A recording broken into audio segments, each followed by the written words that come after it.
Third law of motion तो याद होगा, ये तो सबको याद होता है सर, ये तो हमारा फेवरेट लॉ है, for every action there is an equal and opposite reaction. बहुत सही, बहुत बढ़िया, शाबाश, क्या बात है, ये तो तुम्हें याद है। अगर किन्हीं भी दो ऑब्जेक्ट्स के बीच में कोई फोर्स लग रही है तो जिस ऑब्जेक्ट का मास ज्यादा है वो उस दूसरे ऑब्जेक्ट पर ज्यादा फोर्स लगाएगा।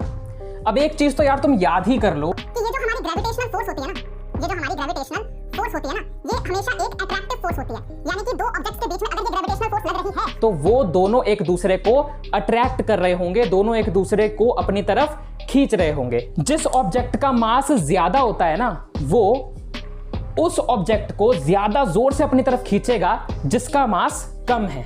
इसीलिए हम भी अर्थ को अपनी तरफ खींचते जरूर हैं पर हमारी ग्रेविटेशनल फोर्स उस अर्थ की ग्रेविटेशनल फोर्स के सामने कुछ भी नहीं है। इसलिए अर्थ की ग्रेविटेशनल फोर्स को हम लोग एक्सपीरियंस कर पाते हैं।